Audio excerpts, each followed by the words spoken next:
जय माता दी मित्रों, हमारे यूट्यूब चैनल में आपका हार्दिक स्वागत है। आज मैं आपको बताऊंगा कि किस प्रकार से आप नवारण मंत्र को सिद्ध कर सकते हो, यानी कि नवाक्षरी मंत्र भी इस मंत्र को कहा जाता है। मंत्र आप लोगों ने सुन भी रखा है और देख भी रखा है, लेकिन कुछ लोग इसका उच्चारण बहुत ही ज़्यादा गलत तरीके से करते हैं, यानी कि उनका उच्चारण गलत होता है, जिसकी वजह से उनको इस मंत्र की सिद्धि प्राप्त नहीं हो पाती और इस मंत्र का पूरा लाभ वो लोग नहीं ले पाते।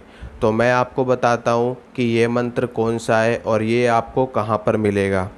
देखिए, दुर्गा सप्तशती में इस मंत्र का पूरा विधि विधान बता रखा है, कैसे इस मंत्र का जप किया जाता है, इस मंत्र का क्या न्यास है, क्या हृदय न्यास है, क्या कर न्यास है, क्या अंग न्यास है, सारी जानकारी वहाँ पर डिटेल में दे रखी है।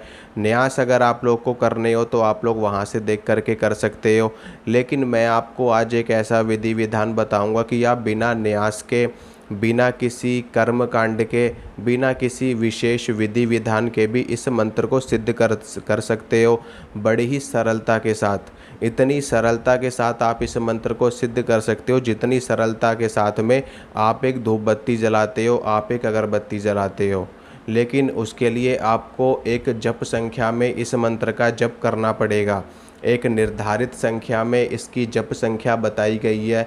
उस जप संख्या तक जब आपका जप पहुंच जाएगा तो आपका ये मंत्र सिद्ध हो जाएगा और इससे आप किसी भी तरह का कार्य करवा सकते हैं। सबसे पहले मंत्र आपको बताता हूँ, मंत्र कैसा है। मंत्र 9 अक्षरों से मिलकर के बना है, यानी कि इस मंत्र में 9 वर्ण आते हैं। इसी कारण से इस मंत्र को नवाक्षरी मंत्र भी कहा जाता है और नवारण मंत्र भी कहा जाता है। मंत्र सुनिए आप लोग। मंत्र इस प्रकार है: ओम ऐं ह्रीं क्लीं चामुंडाय विच्चे। ओम ऐं ह्रीं क्लीं चामुंडाय विच्चे। कुछ लोग इसको इस तरह पढ़ते हैं और कुछ लोग इसको इस तरह पढ़ते हैं: ओम ऐं ह्रीं क्लीं चामुंडाय विच्चे। ओम ऐं ह्रीं क्लीं चामुंडाय विच्चे। तो दोनों ही तरीके बिल्कुल सही हैं, बिल्कुल सटीक है। आप दोनों में से किसी भी तरीके से इस मंत्र का पाठ कर सकते हो और कोई दिक्कत वाली बात नहीं है। इस बात में आपको बिल्कुल भी कन्फ्यूज़न नहीं होना है मंत्र के उच्चारण में। मंत्र का उच्चारण बिल्कुल आपको सही से करना है। ऐसा नहीं है कि आप दो बीज मंत्र तो एम, जैसे कि एम ह्रीम पढ़ रहे हो और क्लीम को क्लिंग पढ़ रहे हो, ऐसा नहीं। या तो आप एम ह्रीम क्लीम पढ़ोगे या तो आप एंग ह्रीं क्लिंग पढ़ोगे, ठीक है। ऐसा नहीं है कि एक अक्षर आपने एम पढ़ लिया, दूसरा पढ़ लिया ह्रींग, फिर तीसरा पढ़ लिया क्लीम, ऐसे नहीं। ऐसे अगर आप जप करोगे तो मंत्र जप का बिल्कुल भी प्रभाव, बिल्कुल भी लाभ आपको नहीं प्राप्त होगा। और ये मंत्र निश्चित रूप से ये मंत्र कीलित मंत्र है। भगवान शंकर के द्वारा इस मंत्र का कीलन किया गया है। इस मंत्र का क्या, इस ब्रह्मांड में जितने भी वैदिक मंत्र हैं, तंत्रोक्त मंत्र हैं, सभी मंत्रों का कीलन भगवान शंकर के द्वारा किया गया है। यहाँ तक कि गायत्री मंत्र, महामृत्युंजय मंत्र और पंचाक्षरी मंत्र, षडाक्षरी मंत्र, द्वादशाक्षरी मंत्र, अष्टाक्षर मंत्र, नवाक्षरी मंत्र, सभी मंत्रों का कीलन किया गया है भगवान शंकर के द्वारा। लेकिन इन मंत्रों की एक जप संख्या होती है, उस जप संख्या के बाद ये मंत्र स्वतः उत्कीलित हो जाते हैं। यानी कि भगवान शंकर ने इन मंत्रों को एक जप संख्या पे निर्धारित कर दिया गया है कि इस जप संख्या तक ये मंत्र कीलित रहेंगे और जैसे ही कोई भी साधक इस जप संख्या को पार करेगा तो ये मंत्र अपने आप ही उत्कीलित हो जाएंगे और इन मंत्रों का प्रभाव उस व्यक्ति को, साधक को, उस भक्त को मिलने लगेगा। तो सबसे पहले आपको क्या करना है, इस मंत्र में ब्रह्मांड की सभी शक्तियाँ समाई हुई हैं। इस ब्रह्मांड में जितने भी शक्तिशाली मंत्र हैं, उन शक्तिशाली मंत्रों में से ये भी एक मंत्र है। मैं आपको बता देता हूँ कौन कौन से सबसे ज़्यादा शक्तिशाली मंत्र हैं। एक है महामृत्युंजय मंत्र, एक है गायत्री मंत्र, एक है पंचाक्षरी मंत्र, एक है अष्टाक्षरी मंत्र, एक है द्वादशाक्षरी मंत्र और एक है ये नवाक्षरी मंत्र।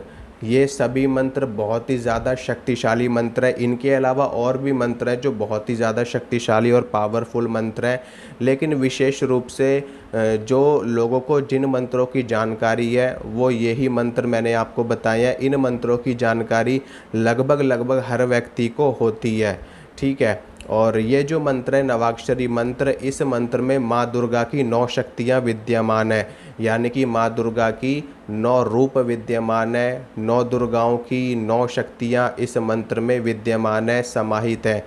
और इस मंत्र का जप करने से यदि आपकी कुंडली में कोई भी ग्रह खराब दशा में है, कोई भी ग्रह आपको प्रतिकूल फल दे रहा है, तो इस मंत्र का जप करने से आपके कुंडली के सभी ग्रह अपनी अच्छी स्थिति में आ जाएंगे और उनका पूरा लाभ आपको मिलने लगेगा। यानी कि कुंडली में कितने भी खराब ग्रहों की दशा हो, इस मंत्र का जप करने से सारे ग्रह दशा सही हो जाती है और सभी ग्रह अच्छी स्थिति में आ जाते हैं। इसके साथ में किसी भी व्यक्ति ने कैसा भी तंत्र बाधा आपके ऊपर कर रखा हो, कितनी भी नकारात्मक शक्ति आपके ऊपर छोड़ रखी हो, शमशान की कितनी भी भयंकर से भयंकर शक्ति आपके ऊपर छोड़ रखी हो, उन सभी शक्तियों का समापन हो जाता है इस मंत्र का जप करने पर। अगर आप इस मंत्र का जप एक निश्चित संख्या में कर लेते हो तो आपके ऊपर जितनी भी नकारात्मक शक्ति है, जितनी भी नेगेटिव एनर्जी है, जितनी भी भूत प्रेत ऊपरी बाधा है, वो अपने आप ही नष्ट हो जाती है, क्योंकि इस मंत्र के जाप से कुंडलिनी शक्ति जागृत होती है। मूलाधार, स्वादिष्ठान, मणिपुर, अनाहत, विशुद्ध, आज्ञा और सहस्रार चक्र, ये सभी सातों के सातों चक्र जागृत हो जाते हैं। इसके अलावा और भी चक्र हमारे शरीर में होते हैं, जिनमें से एक चक्र होता है गुरु चक्र। ये सारे चक्र जागृत होते हैं। तो जो भी व्यक्ति इस मंत्र का जप करता है उनकी कुंडलिनी शक्ति जागृत होती है। अगर उनको विद्या चाहिए तो विद्या की प्राप्ति होती है, अगर उनको धन चाहिए तो धन की प्राप्ति होती है, अगर उनको शक्ति चाहिए तो शक्ति की प्राप्ति होती है। क्योंकि इस मंत्र में 3 बीज मंत्र ऐसे हैं। एक बीज मंत्र है माता महालक्ष्मी का, जिसको जो ह्रीम है, ह्रींग है, ठीक है, ये माता भुवनेश्वरी का मंत्र है, माता महालक्ष्मी का मंत्र है। और एक बीज मंत्र है एम, ये माता महासरस्वती का मंत्र है। और एक बीज मंत्र है क्लीम, ये माता महाकाली का मंत्र है। इसके अलावा जो क्लीम बीज मंत्र है वो कामदेव का मंत्र भी है और भगवान श्री कृष्ण का भी मंत्र है। तो इस मंत्रों में बहुत ज़्यादा शक्ति विद्यमान है। चामुंडाए यानी कि अर्थात देवी चामुंडा का प्रतिनिधित्व इस मंत्र में किया गया है, ठीक है।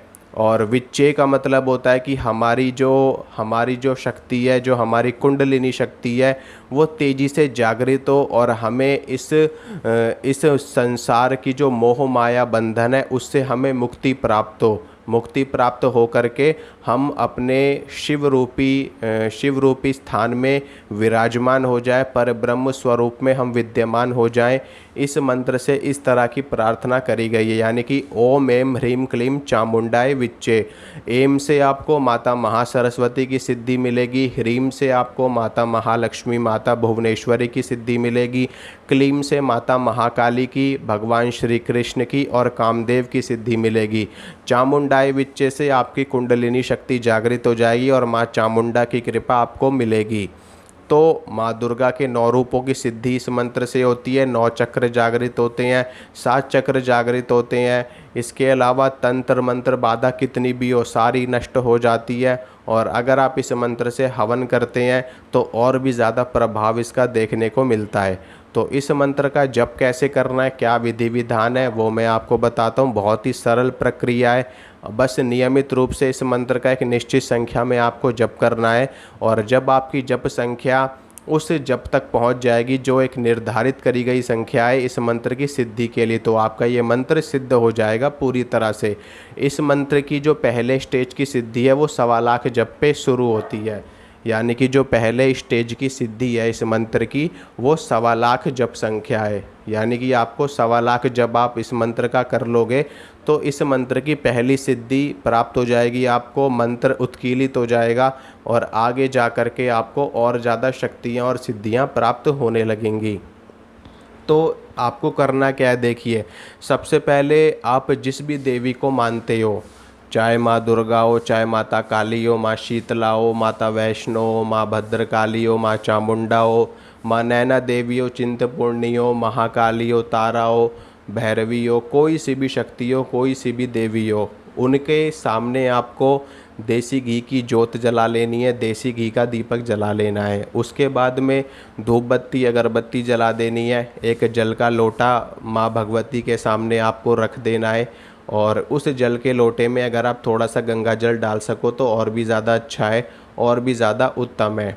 उसके बाद में माँ भगवती, माँ दुर्गा के सामने थोड़ा सा प्रसाद आपको रख देना है। प्रसाद आप अपने सामर्थ्य के अनुसार कुछ भी रख सकते हो, जो भी आपकी इच्छा हो, ठीक है। उसके बाद में रुद्राक्ष की माला आपको ले लेनी है। रुद्राक्ष की माला लेकर के इस मंत्र का जप आपको शुरू कर देना है, ठीक है। मंत्र का जप मैंने आपको बता दिया है। ओम एम ह्रीम क्लीम चामुंडाय विच, चाहे आप ऐसे पढ़ो, चाहे ओम एंग ह्रीं क्लीं चामुंडाय विच, चाहे आप ऐसे पढ़ो, दोनों ही अच्छे हैं, दोनों ही सही है। जो आपको श्रेष्ठ लगे, जिसमें आपको जप करने में आसानी हो, उस जप उस फ्रीक्वेंसी में वो मात्रा लगा करके आप मंत्र का जप शुरू कर सकते हो। मंत्र की जप संख्या क्या रहेगी कि कम से कम इस मंत्र की 11 माला आपको प्रतिदिन करनी है। चाहे आप सुबह के वक्त करो, चाहे आप शाम के वक्त करो, चाहे आप दोपहर के वक्त करो, चाहे आप रात के वक्त करो। इस मंत्र का जप किसी भी समय किया जा सकता है, हर काल में सिद्ध होने वाला ये मंत्र है। और ग्रहण काल में इस मंत्र का जप करोगे तो और भी ज़्यादा अच्छा है। होली पे करो, दिवाली पे करो, और भी ज़्यादा सिद्धिप्रद होती है। ये जो दिन होते हैं, होली, दिवाली और ग्रहण काल का जो समय होता है, और दूसरा महाशिवरात्रि का समय, ये समय ज़्यादा सिद्धिप्रद होते हैं। तो इस समय में अगर इसका आप जाप करोगे तो और भी ज़्यादा शक्तियाँ आपको मिलेंगी। तो इस मंत्र का नियमित रूप से आपको 11 माला या 21 माला का जप करना है। धीरे धीरे करके आपका ये मंत्र सिद्ध होने की अवस्था में पहुंच जाएगा। पुरुषों के लिए नियमित रूप से उनको जप करना है। महिलाओं के लिए बीच में जो भी उनका 4-5 दिन में वो बीच में गैप कर सकती हैं, उसके बाद में दोबारा से इस मंत्र को कंटिन्यू कर सकती हैं, कोई आपत्ति वाली बात नहीं है, ठीक है। और जब आप मंत्र का जाप कर लोगे तो अपने जाप को माँ भगवती को ज़रूर अर्पित करना है आपको।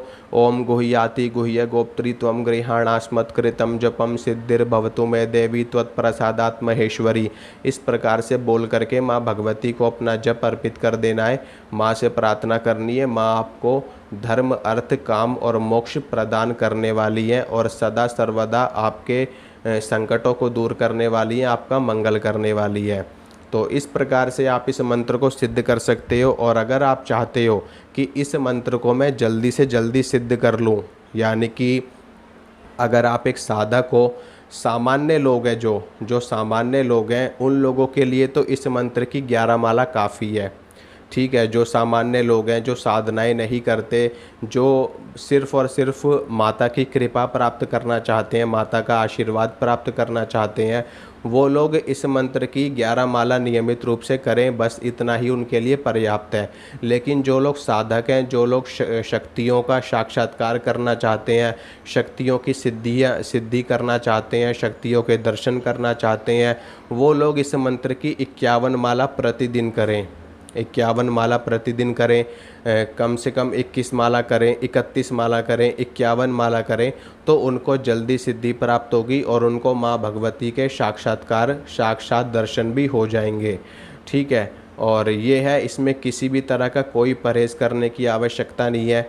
परहेज की आवश्यकता अनुष्ठानों में पड़ती है। अगर आप कोई अनुष्ठान करते हो तो अगर आप अपने सामान्य जीवन में, अगर आप अपने दैनिक जीवन में इस मंत्र के जप को शामिल करना चाहते हो, तो आप दैनिक जीवन में अपने आपकी जो भी रोज़ का रूटीन है आपका, उसको कंटिन्यू रखते हुए आप इस मंत्र का साइड में 11 माला का जप करो।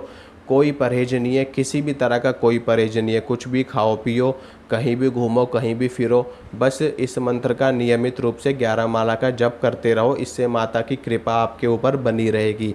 जो लोग सिद्धि करना चाहते हैं उनके लिए परहेज होता है। सिद्धि करने के लिए अगर आप वो करना चाहते हैं सिद्धि, तो उसके लिए उनको थोड़ा सा नॉन वेजिटेरियन चीज़ों को छोड़ना पड़ेगा। अंडा, मीट, शराब, ये सारी चीज़ें उनको छोड़नी पड़ेंगी, और साथ में ब्रह्मचर्य का पालन, ये 2 चीज़ें उनको अपनानी पड़ेंगी, तब उनको इस मंत्र की सिद्धि प्राप्त होगी अनुष्ठान के रूप में, ठीक है। और इस मंत्र से आप यज्ञ भी कर सकते हो, हवन भी कर सकते हो, वो आपकी इच्छा के ऊपर निर्भर करता है। अगर आप करना चाहो तो अति उत्तम है। यज्ञ करने से भी सिद्धि प्राप्त होती है और यज्ञ करने से देवी देवताओं तक भविष्य पहुंचता है और उससे हमारा उद्धार होता है, हमारा मंगल होता है। तो आप मंत्र को सिद्ध करिए। आशा करता हूँ जो जानकारी मैंने आपको दी अच्छी लगी होगी, पसंद आई होगी। तो वीडियो को लाइक कर देना, वीडियो को शेयर कर देना और चैनल को सब्सक्राइब कर देना। मिलूँगा आपसे अगली वीडियो में। जय माता दी।